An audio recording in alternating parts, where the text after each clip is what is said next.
Bismillahirrahmanirrahim. Assalamualaikum warahmatullahi wabarakatuh.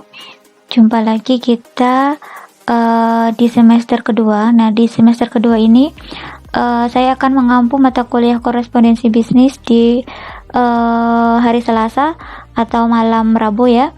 Nah, saya akan melanjutkan untuk pertemuan sebelumnya. Di pertemuan pertama, kita sudah membahas mengenai kontrak perkuliahan, apa saja yang akan kita bahas selama 14 kali pertemuan, dari pertemuan 1 sampai pertemuan ke-14 sampai di ujian akhir semester.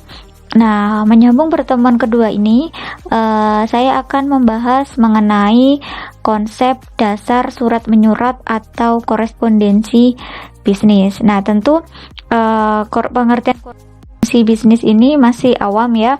Apakah itu korespondensi bisnis di mata kuliah ini? Kita akan membahas apa? Nah, korespondensi itu sama dengan surat menyurat. Jadi kita membuat surat itu biasa disebut dengan korespondensi. Nah, surat menyurat disebut juga sebagai korespondensi. Jadi surat menyurat itu sama dengan korespondensi. Korespondensi disebut dengan surat menyurat. Nah, korespondensi sebenarnya berasal dari kata correspondence dari bahasa Inggris ya, atau korespondenti dari bahasa Belanda. Nah, berarti hubungan yang terjadi antara pihak-pihak yang terkait. Jadi keterkaitan dari satu pihak ke pihak yang lain. Nah, hubungan pihak-pihak yang terkait dalam bisnis biasanya bersifat resmi dan dilakukan melalui surat. Jadi suatu korespondensi atau surat menyurat ini adalah suatu hubungan antar satu pihak dengan pihak lain. Kalau kita kaitkan dengan bisnis, berarti dalam hubungan keterkaitan dengan bisnis. Nah, pengertiannya sendiri, apakah itu korespondensi?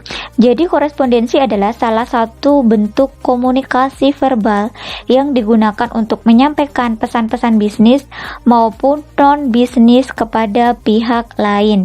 Jadi korespondensi itu adalah salah satu bentuk komunikasi menghubungkan orang ke orang, perusahaan ke perusahaan. Nah, kalau di mata kuliah ini berarti yang akan kita bahas adalah dari perusahaan ke perusahaan. Nah, misalkan kita bekerja sebagai seorang sekretaris atau admin. Nah, berarti kita adalah bertindak sebagai seorang yang membuat surat itu, kita yang menulis surat tersebut. Nah, kenapa korespondensi itu bersifat profesional? Karena menggunakan media modern untuk menyampaikan pesan bisnis. Jadi harus ada profesionalitas di dalamnya. Nah, jadi ketika kita menulis surat bisnis, menyampaikan pesan bisnis, itu juga harus sesuai dengan kaidah-kaidah atau konsep yang ada di dalam korespondensi bisnis. Nah, tadi di awal saya bilang bahwa korespondensi itu adalah sama dengan surat menyurat. Nah, tadi kita sudah bahas pengertian korespondensi bisnis. Nah, sekarang kita masuk ke pengertian surat. Kita bahas konsep terkecilnya dari korespondensi bisnis ini, karena kita membahas dari pertemuan pertemuan kedua sampai ke-14 yang akan kita bahas adalah mengenai surat. Jadi kita harus tahu apa itu surat. Jadi surat adalah komunikasi tertulis untuk menyampaikan berita atau informasi dari satu pihak ke pihak lain. Jadi informasi yang kita sampaikan ke orang lain atau dari perusahaan ke perusahaan itu diwujudkan dalam sebuah surat. Nah, surat menyurat adalah hubungan antara satu pihak dengan pihak lain yang dilakukan dengan perantara surat. Jadi ada suratnya, ada bentuk fisiknya yang kita sampaikan. Berbeda kalau kita misalkan lewat telepon. Kalau kita lewat telepon berarti tidak dapat kita abadikan, tidak dapat kita lihat lagi, tidak bisa kita dengarkan. Nah, kalau surat misalkan kita kirim ke seseorang, surat itu bisa dibaca kapan saja dan dia bisa menjadi bukti histori atau jadi suatu arsip yang bisa kita buka sewaktu-waktu atau kita butuhkan. Kita lanjut alasan mengapa menulis surat. Alasannya adalah karena adanya aktivitas manusia yang tidak bisa dipisahkan pada zaman yang modern dan berkembang sekarang ini.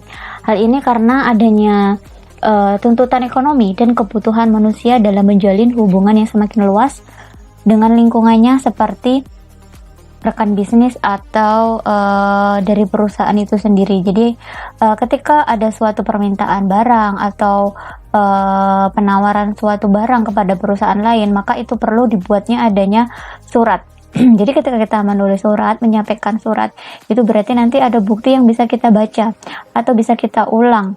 Misalkan kalau kita lewat telepon, berarti ketika lewat telepon, ketika kita adanya pembicaraan itu tidak ada buktinya. Buktinya apa? Tidak merekam pembicaraan. Berbeda dengan surat. Ketika ada penawaran barang, kita bisa membukanya, kita bisa pelajari apa saja sih yang ditawarkan, apa saja sih yang berapa sih harganya, apa saja produk-produk dari perusahaan tersebut, kelebihannya apa, kekurangannya apa. Nah, kita bisa mengetahuinya dari surat penawaran yang diberikan oleh perusahaan. Kemudian syarat surat itu bisa dikatakan baik apabila yang pertama adalah formatnya itu menarik. Jadi formatnya itu menarik dari si pembaca surat tersebut, jadi tidak membosankan atau tidak monoton. Kemudian surat itu tidak terlalu panjang, jangan sampai surat itu sampai berhalaman-halaman seperti kita menulis proposal. Jadi cukup 1 halaman atau maksimal hanya 2 halaman saja. Bahkan juga dengan 1 halaman saja. Kenapa? Apa yang kita sampaikan itu harus dengan bahasa yang jelas, padat, dan sopan. Jadi langsung ke intinya. Jangan sampai terlalu panjang ataupun membuat bosan dari si pembaca atau penerima surat tersebut. Kemudian penampilan surat itu harus bersih dan usahakan jangan sampai salah ketik atau typo ya. Jadi jangan sampai misalkan kita nulis apakah A-nya hilang. Jadi APKH. Nah, seperti itu tidak boleh. Jadi harus lengkap, jangan sampai ada salah pengetikan. Kemudian bahan, maksudnya di sini adalah bahan kertas ya. Jadi kertas itu dipilih yang baik dan bersih. Kemudian tintanya menggunakan tinta yang berwarna hitam. Jangan sampai kita mau pakai tinta yang berwarna-warni. Misalkan di halaman pembuka kita pakai warna merah, halaman pakai biru, penutupnya kita pakai warna hijau. Nah, tidak boleh seperti itu. Kemudian amplop juga harus sesuai dengan kertas yang dipakai. Tidak boleh kita memakai misalkan kertasnya kita lipat nih menjadi kecil. Nah, amplopnya kita pakai yang besar yang warna coklat. Nah, warna coklat yang biasanya untuk melamar pekerjaan seperti itu. Nah, berarti kan ukuran kertas yang telah dilipat itu tidak sesuai dengan ukuran amplopnya. Jadi diusahakan itu harus sama ya, sesuai. Kemudian bagaimana sih menulis surat yang baik itu? Yang pertama itu adalah menggunakan bahasa yang mudah dipahami. Jadi bahasanya itu bukan bahasa yang gaul, bukan pakai kata yang tidak baku. Misalnya kamu itu harus menggunakan kata Anda, aku harus menggunakan kata saya. Kemudian yang kedua adalah kalimat yang sederhana. Jadi kalimatnya itu jangan sampai susah dipahami, susah dimengerti oleh orang yang bacanya. Yang ketiga adalah isi pesannya itu harus jelas, tegas, dan tidak bertele-tele. Jadi isi pesannya itu harus langsung ke pokok inti bahasanya. Jangan sampai muter-muter, bulat ya bahasa Jawanya. Kemudian yang keempat adalah jika menggunakan kertas, pilih kertas yang baik, bersih, dan ukurannya tidak terlalu tebal dan tipis. Nah, ini sama seperti penjelasan tadi. Kemudian yang kelima, sesuai dengan maksud serta tujuan dari pengiriman surat. Nah, maksudnya adalah ketika kita di perihal yang kita tulis, misalkan adalah surat undangan, maka isinya harus sesuai, yaitu surat undangan. Jangan sampai perihalnya itu adalah surat undangan, isinya adalah surat pemberitahuan kenaikan harga. Jangan sampai lupa, itu harus kita ingat dan kita sesuai. Apa sih perihal yang ingin kita sampaikan, itu harus sesuai dengan isi surat yang hendak kita tulis.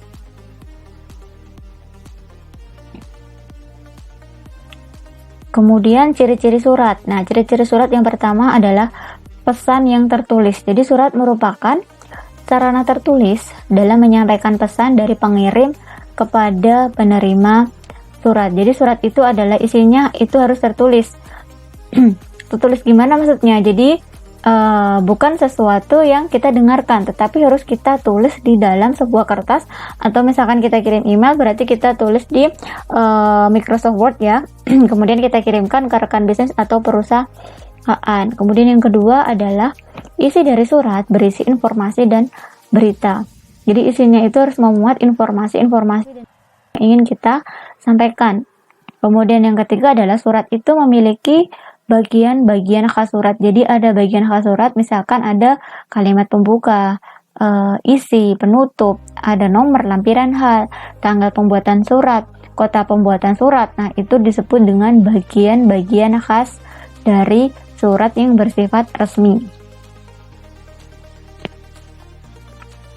Kemudian fungsi dari surat yang pertama adalah sebagai sarana komunikasi.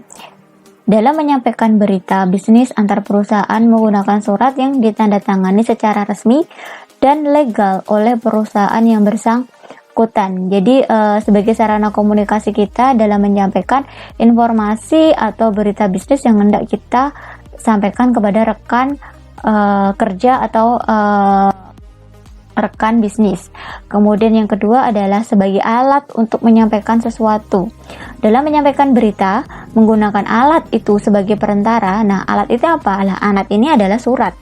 Jadi berita yang disampaikan itu dapat berupa pemberitahuan, permintaan, dan gagasan yang berkaitan dengan masalah-masalah bisnis. Jadi apa sih yang ingin kita sampaikan itu mengenai apa? Nah, mengenai isi apa? Itu kita tuangkan di dalam surat bisnis tersebut. Kemudian yang ketiga adalah sebagai alat bukti tertulis. Surat bisnis yang dikirimkan ke rekan perusahaan atau diterima dari perusahaan perlu didokumentasikan atau diarsipkan. Nah, kenapa sebagai alat bukti tertulis? Maka ini sebagai acuan kita. Misalkan dari rekan perusahaan mengirimkan penawaran harga nih, pas kita udah deal harganya naik. Nah, ini kita gunakan sebagai acuan. Ini nih, tanggal sekian kamu telah mengirim surat penawaran dengan harga sekian. Nah, kenapa sekarang ada kenaikan harga? Nah, itu bisa kita gunakan sebagai alat bukti tertulis yang akhirnya bisa kita arsipkan atau didokumentasikan sebagai file perusahaan. Kemudian yang terakhir adalah alat untuk mengingat. Jadi bisnis yang diterima dan dikirimkan dapat dijadikan sebagai sarana untuk mengingat kegiatan yang dilakukan oleh perusahaan.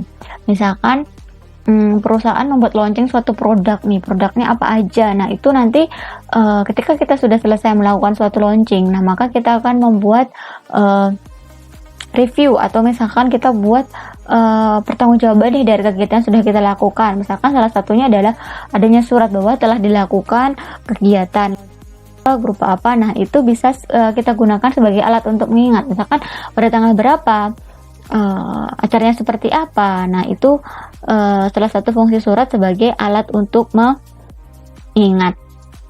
Nah, kemudian adalah bahasa surat. Nah, bahasa surat seperti apa sih yang harus kita gunakan dalam membuat surat? Yang pertama adalah menggunakan bahasa Indonesia yang baku. Jadi kata yang baku atau standar adalah kata yang dianggap paling benar ditinjau dari segi penulisan dan pengucapannya. Nah, dari mana kita bisa mengetahui kata baku? Nanti silahkan kalian cari di Google mengenai kamus KBBI, Kamus Besar Bahasa Indonesia. Bahasa apa saja yang baku dan bahasa apa saja yang tidak baku. Kemudian yang kedua adalah menggunakan ejaan yang disempurnakan atau EYD. Nah, pasti ini sudah paham ya.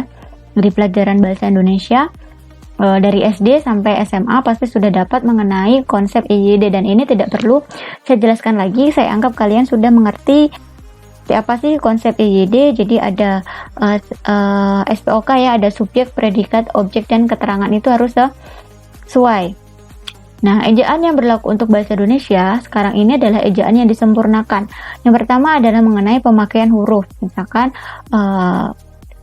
penggunaan huruf besar, huruf kecil, awal kalimat harus menggunakan huruf besar. Nah, ini tidak perlu saya jelaskan lagi apakah penulisannya ini harus besar, harus kecil. Nah, ini kalian sudah dapat di pelajaran bahasa Indonesia ketika kalian sekolah ya. Kemudian yang kedua, penulisan hurufnya, penulisan kata, penulisan unsur serapan, pemakaian tanda baca. Nah, bagi di mana kita memakai tanda baca, misalkan tanda tanya, tanda seru, itu juga harus sesuai. Ketika kita pakai tanda tanya berarti adanya kalimat misalkan mengapa acara tersebut dilaksanakan. Kemudian ada tanda titik, koma, itu juga harus sesuai. Nah, sudah tanda titik harus memakai huruf besar, nah sebagainya ya, seperti itu. Kemudian tidak menggunakan singkatan. Nah, tidak boleh itu menggunakan singkatan. Contohnya adalah Bapak. Kita pakai harus ditulis dengan Bapak. Nah, kemudian saudara itu juga harus kita tulis saudara. Nah, kecuali di sini adalah yang bisa kita sorry ya, ini belum saya pisahkan. Yang bisa kita singkat adalah YTH. Ini bisa kita singkat. Nah, ini pengecualian ya. Ini belum saya pisah di slide. YTH dan PT ini boleh kita menggunakan singkatan. Kenapa? Ini adalah sebutan ketika kita menulis surat. Tapi kalau sebutan untuk manusia, misalkan Bapak, Saudara, Anda, kamu, itu saya, itu tidak boleh disingkat. Atau misalkan kita menulis PT, itu harus menggunakan PT, jangan sampai kita tulis perseroan terbatas. Nah, ini dikecualikan untuk dua kata ini, YTH dan PT. Kemudian yang kedua adalah tidak menggunakan kata-kata yang sulit dan istilah yang belum banyak digunakan. Apabila menggunakan singkatan, sebaiknya ditulis kepanjangannya.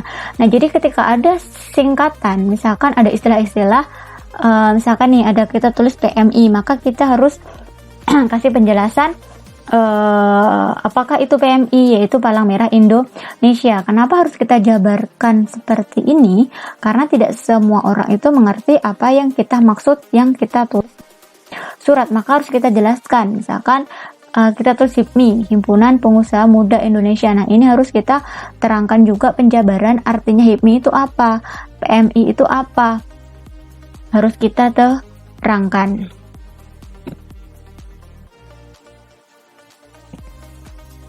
Kemudian ciri-ciri dari penggunaan bahasa baku. Yang pertama adalah tidak tercampur bahasa daerah atau asing. Contohnya adalah baku itu adalah saya, kamu, beliau, bandara. Ini termasuk kata baku. Tapi kalau dalam surat itu nanti menggunakan kata Anda ya.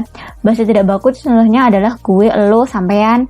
Airport itu tidak menggunakan bahasa baku. Kemudian pemakaian imbuhan secara konsisten dan eksplisit.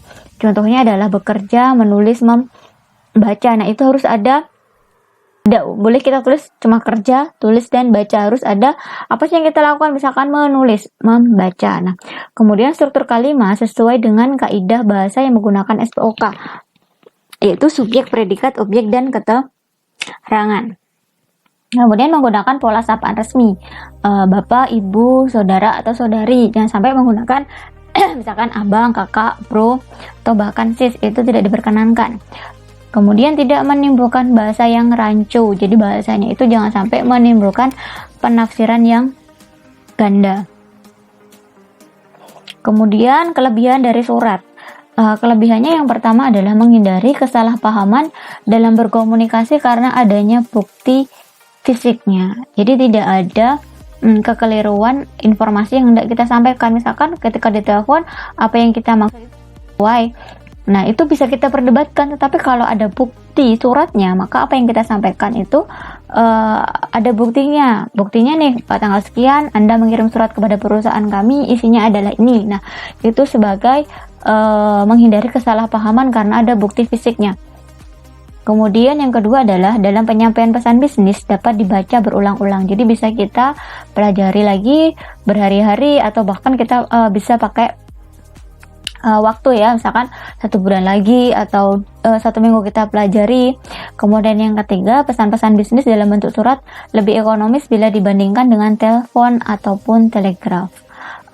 Kalau sekarang itu fax ya. Nah, ataupun lewat media lain yang tidak bisa kita lihat secara fisiknya. Nah, kalau sekarang surat bisa kita lewat email, tetapi itu juga termasuk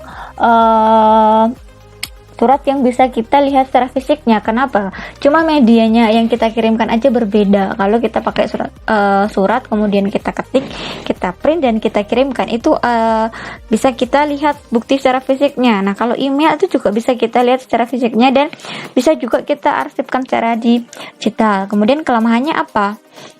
Yang pertama adalah perlu waktu yang lebih lama apabila dikirim melalui pos, tetapi kalau lewat email bergantung pada jaringan internet. Nah, kalau kita mengirim lewat email berarti kita bergantung pada sinyal atau alat komunikasi yang kita gunakan. Misalkan di daerah terpencil nih belum ada sambungan telekomunikasi yang baik, maka itu menjadi salah satu kendala ketika kita mengirim surat bisnis melalui email. Nah, apabila kita kirim secara menggunakan ekspedisi, itu juga butuh waktu ya, tidak sekejap juga sampai. Misalkan dari Surabaya kirim ke Jakarta nih perlu waktu 1 malam.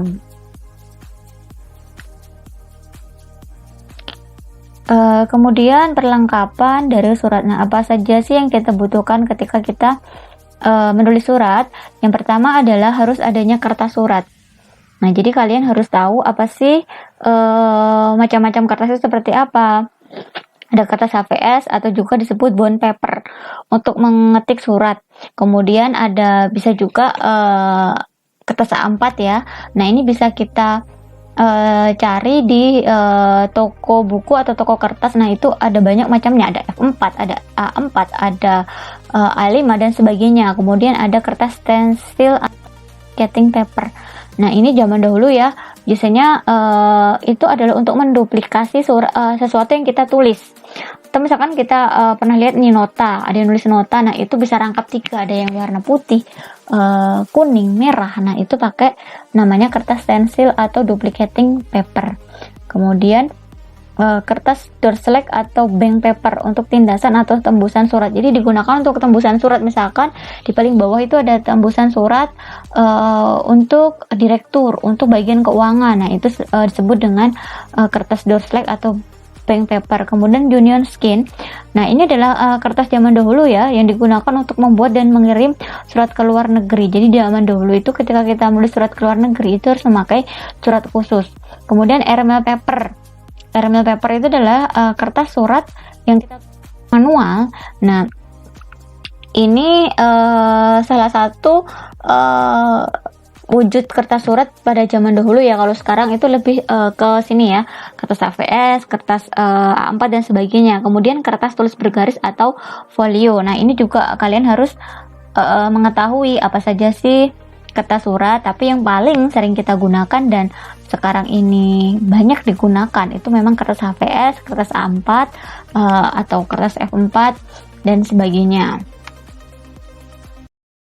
Nah, ukuran kertas itu ada folio 21 x 23 cm, quarto 21 x 28 cm.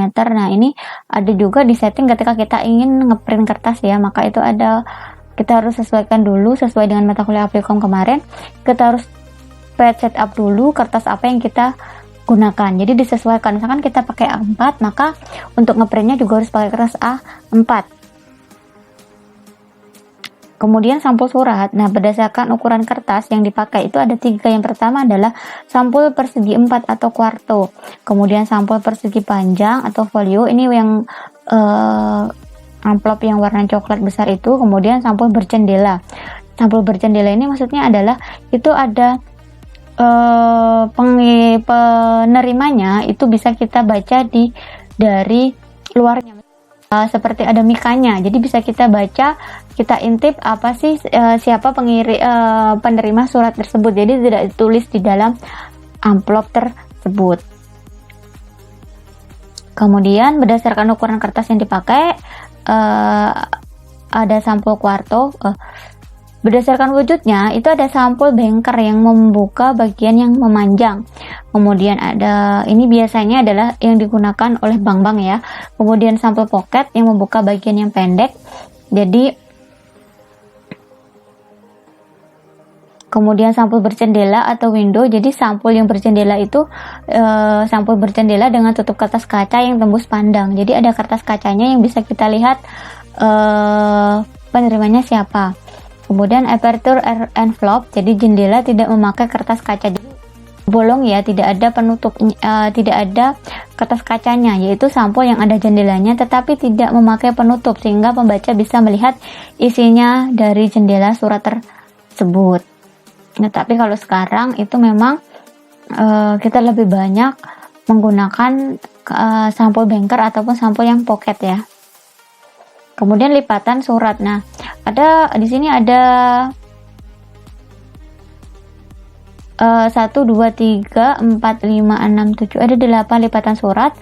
Nah, contohnya seperti ini ya, ada lipatan baku atau standard fold, kemudian ada lipatan setengah baku atau semi standard fold, kemudian lipatan akordion atau akordion fold. Nah, nanti bisa kalian praktekkan sendiri bagaimana melipat surat. Jadi melipat surat itu tidak sembarangan ya, ada nama-namanya.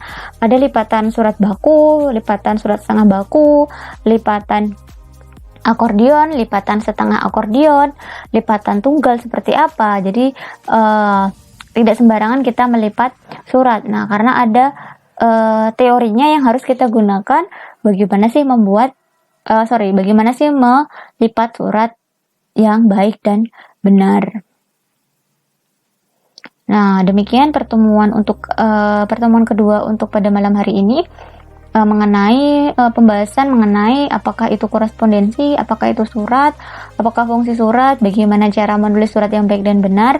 Nah, di pertemuan kedua dan ketiga kita baru teori ya. Kita masuk untuk praktek itu di pertemuan ke-4.